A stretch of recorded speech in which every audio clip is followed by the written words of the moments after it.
नमस्कार। मैं Raju Anand, president Sinhasani temple committee और chief adviser Krishna Gopal society Nankari, जो कि पिछले 3 सालों से जो आवारा पशुधन हमारे इलाके में उन्हें आश्रय दे रहे हैं वो लोग, और बहुत ही सराहनीय कार्य वो लोग कर रहे हैं। और मुझे आप लोगों के साथ आज जुड़ने का जो मौका मिल रहा है वो मिस्टर राम गोपाल जी, जो कि लाइव टाइम्स टेलीविज़न के यहाँ पे स्थानीय ननकरी क्षेत्र से कॉरेस्पोंडेंट है, उनके आह्वान पे मैं आज आप लोगों के साथ रूबरू होने का मुझे मौका मिल रहा है। तो मैं उनका भी बहुत बहुत धन्यवाद करता हूँ। और आप लोगों से मैं कुछ चंद विषयों पे ज़रूर बात करना चाहूँगा, क्योंकि जैसे आप जानते हैं आज 21 जून 2020 है और इंटरनेशनल योगा डे है आज। और इसके अलावा आज सोलर इक्लिप्स भी है, यानी कि बहुत बड़ी खगोलीय घटना आज एक घटित हो रही है, जिसे सूर्य ग्रहण के नाम से भी जाना जाता है। और इस वक्त वो बदस्तूर जारी है। और तीसरी जो बड़ी बात है, आज फादर्स डे भी है। और चौथा, आज लॉन्गेस्ट डे है आज ईयर का, साल का सबसे लंबा दिन है। तो सबसे पहले हम वापस बात करते हैं योग पे। योग, जैसे स्वयं नाम आपको बता रहा है कि ये जोड़ने का काम करता है। अगर हम और आप अपने जीवन में योग को अपनाते हैं तो कहीं ना कहीं हमारे शरीर में किसी भी तरह की जो व्याधि लगती है, मन में किसी तरह का कोई विकार आता है, उससे हम पार पा सकते हैं बहुत आसानी के साथ में। और WHO ने भी अपनी गाइडलाइन में पिछले दिनों एक बात कही थी कि जो साइकोसोमैटिक डिजीजेज है, 153 तरह के, जो 153 तरह के जो मन से संबंधित विकार है, उसमें किसी तरह की जो औषधि बहुत बार काम नहीं करती। तो उसके लिए अगर कोई रामबाण नुस्खा इस दुनिया में ईजाद हुआ है तो वो योग है, यानी कि जैसे योगा कहती है पूरी दुनिया इस वक्त। तो हम अगर योग अपनी ज़िंदगी में अपनाते हैं, अलग अलग तरह के हम एक्सरसाइजेस करते हैं, आसनास करते हैं, प्राणायाम करते हैं, ध्यान करते हैं, अनुलोम विलोम जो एक बड़ी सामान्य सी क्रिया है, श्वसन क्रिया का एक बड़ा नायाब तरीका है, निराला तरीका है। अगर आप और हम उसको अपने जीवन में अवतरित करते हैं, उसे अपनाते हैं, तो ना केवल हम निरोगी होते हैं, बल्कि हमारे चेहरे पे जो अनायास एक जो कांति का जो अनुभव करते हैं आप, जो दैट हैप्पीनेस जो आपके जो चेहरे पे झलकती है, वो जब समाज में जब आप जाते हैं तो वो जो it transforms in society itself. और समाज में जो दूसरे लोग हैं वो भी कहीं ना कहीं ये सोचते हैं कि यार ये शख्स इस तरह से इतना ज़्यादा खुश कैसे रहता है और कैसे रह पाते हैं। तो ये जो गूढ़ रहस्य जीवन के, तो उसके लिए जो सबसे बड़ा जो सिंथेसाइजर का जो काम करता है वो योग है। तो एज ओल्ड जो ट्रेडिशन है, सदियों से चली हुई परंपरा है, जितना पुराना हमारे जो 4 वेद है, वेदों की नॉलेज आप जानते हैं, भगवान कृष्ण की गीता में सार गर्भित होकर उसे एक जगह भगवान कृष्ण ने अर्जुन को बताया था कुरुक्षेत्र के मैदान में। तो वो जो जीवन का जो मर्म है, बड़ा मर्म स्पर्शी जो उन्होंने वहाँ पे व्याख्यान अर्जुन को दिया था, उस मात्र अर्जुन को नहीं था, पूरी मानव जाति को उन्होंने दिया था। तो उसी के साथ साथ अगर हम निरोगी रहेंगे, मानसिक तौर पर ठीक रहेंगे, तो उसके लिए सबसे बड़ी जो चीज़ है वो एक्सरसाइजेज है। आप वॉक कर सकते हो डेली बेसिस, अपने रोज़मर्रा की ज़िंदगी में आप इन चीज़ों को अपना सकते हैं। लेकिन योगा के साथ साथ मैं आपको एक और बात कहना चाहूँगा। जैसे मैंने मन से संबंधित जो विकारों की मैं आपसे बात कर रहा था, रोज़मर्रा की ज़िंदगी में जब हम खाना पकाते हैं तो खाना बनाने के बाद हम लोग बर्तन धो लिया करते हैं, यानी कि जो वेसल हमने यूज़ करा था उसे दोबारा से वो जो गंदा बर्तन है उसे उसी रूप में इस्तेमाल नहीं करते हैं उसे बल्कि हम दोबारा से वॉश करने के बाद फिर उसमें दोबारा से कोई चीज़ अगर जो बनाना चाह रहे हैं तो उसे बनाते हैं। यानी कि जो cleansing of vessel, it is very important. अगर हम वो चीज़ कर रहे हैं तो जो हमारा जो मानसिक पटल पे कई तरह के जो विकार हमारे जीवन में उत्पन्न हो चुके हैं, उनसे पार पाने के लिए हमारे पास क्या है।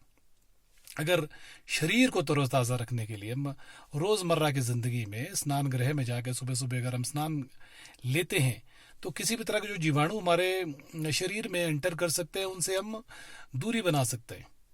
तो वो किसी भी तरह की जो व्याधि एंटर होने की संभावना है उससे हम दूर रह सकते हैं। लेकिन जो मानसिक जो आप जानते हैं मानसिक बीमारी है, उससे पार पाने के लिए तो आप जानते हैं स्वाध्याय बहुत ज़रूरी है, पढ़ना बहुत ज़रूरी है। आत्मनिरीक्षण या आत्म साक्षात्कार आपका तभी होगा जब आप निरोगी होंगे। और निरोगी आदमी, एकाग्रचित आदमी ही योगी बन सकता है। और योगी बनना कोई बहुत बड़ी कला नहीं है, ये एक रोज़मर्रा की ज़िंदगी में, डे टू डे लाइफ में आप जो सारी प्रक्रियाएं अपने जीवन में करते हैं, जो क्रियाकलाप आप करते हो, इसके साथ साथ आप योगी बनने के मार्ग पे भी अग्रसर हो सकते हैं। जीवन में रहकर जीवन मुक्त होना, इसे ही कहते हैं।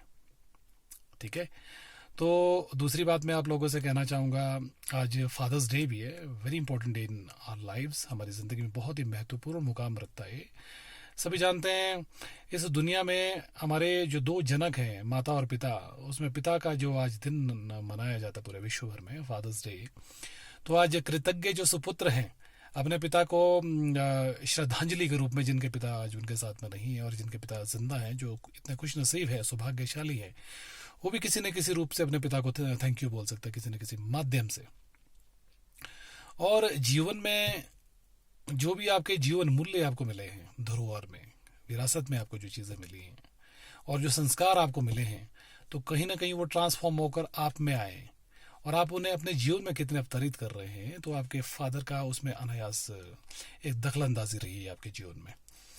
और मैं भी इस मौके को ज़ाया नहीं जाने दूंगा। 4 साल पहले मैंने अपने पिताजी को खो दिया था और 51 साल के लंबी पारी खेलने के बाद उन्होंने इस दुनिया से महापलायन कर दिया था। और उनके जो दिए हुए संस्कार हैं, मैं भी उन संस्कारों को जीवन में अवतरित करते हुए, अपने आत्मसात करते हुए उन पर चलने की कोशिश कर रहा हूँ। और एक अच्छे मानव बनने की जो श्रृंखला है, उसमें मैं भी उस लड़ी में उसमें पिरोने का काम अपने आप को स्वयं को कर रहा हूँ। और तीसरी बात मैं जो आपसे कहना चाहूँगा, आज बहुत बड़ी खगोलीय घटना एक हो रही है, वो है सोलर इक्लिप्स, यानी कि सूर्य ग्रहण इस वक्त चल रहा है। सुबह लगभग 9-9:15 के आसपास इसका असर यहाँ पे हमारे भारतवर्ष में भी दिखना शुरू हो गया था और लगभग 3-4 बजे के आसपास तक इसका असर रहेगा।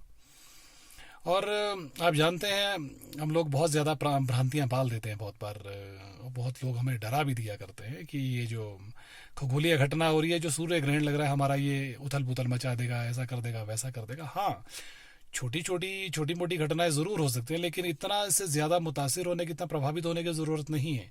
ये एक सामान्य खगोलीय घटना, ब्रह्मांड में कई तरह की चीज़ें हुआ करती है, तो उनमें से ये भी एक सामान्य प्रक्रिया है। It's not a big deal, कोई बहुत बड़ी घटना नहीं है अपने आप में। तो इसे एक सामान्य तरह से आप लीजिए अपने जीवन में। हाँ, कुछ चीज़ें जैसे हुआ करती हैं, जैसे फुल मून पे हाई टाइड्स आते हैं सीज में, अगर समंदर की हम बात करते हैं, तो उसी तरह का ये जो लम्हा है, ये भी गुजर जाएगा हमारे जीवन से, और इसे एक सामान्य घटना के तौर पे आप लीजिए। और चौथी बात मैं आपसे कहना चाहूँगा, आज longest day of the year है, 21 जून है आज, आप जानते हैं hottest longest day of the year है। तो इस गर्मी का भी लुत्फ लीजिए और इस लंबे दिन का भी आप लुत्फ लीजिए, मज़ा लीजिए अपने परिवार के साथ और पूरे अपने समाज के साथ सहभागी होते हुए। अपने जो भी आपके दायित्व हैं उन्हें भी निभाइए रोज़मर्रा की ज़िंदगी में, जैसे आप निभाते आए हैं।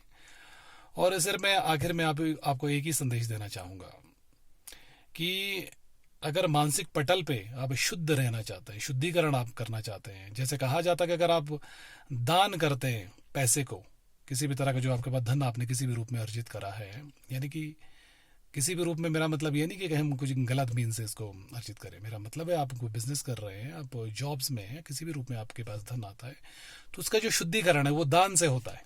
आपको दान देना बहुत ज़रूरी है। तो जब भी आपको जीवन में कभी मौका मिले तो ज़रूर दान के प्रति भी आप सचेत रहिए। ये शुद्धिकरण है, मन के शुद्धिकरण के लिए मैंने आपसे कहा अच्छे विचारों को होना बहुत ज़रूरी है। उसके लिए स्वाध्याय पढ़ना पड़ेगा, आपको अच्छे लोगों के सानिध्य में जाना पड़ेगा। सत्संग है, सत्संग का मतलब क्या है, मैं आपसे ये बात कर रहा हूँ, ये भी एक तरह का सत्संग है। जीवन में जब भी आप कुछ अच्छा करते हो और उसको आप प्रेषित करने की कोशिश करते हैं, दूसरे लोगों तक पहुँचाने की कोशिश करते हैं, तो वो अपने आप में एक नायाब बात है, बेजोड़ बात है, समाज को जोड़ती है, जैसे योग जोड़ता है, तो ये सारी चीज़ें भी जोड़ती है और एक बेहतर मानव बनाने की दिशा में हम सब लोगों को उस मार्ग पे अग्रसर करवाने में बहुत बड़ी मदद करती है। तो आज के लिए फ़िलहाल इतना ही, और एक दोबारा जीवन में मौका मिला तो ज़रूर आपसे रूबरू होने का, अगर अगली बार मौका हाथ लगा तो ज़रूर आपसे कोई अलग विषय पे ज़रूर हम बात करने की कोशिश करेंगे। Thank you so much.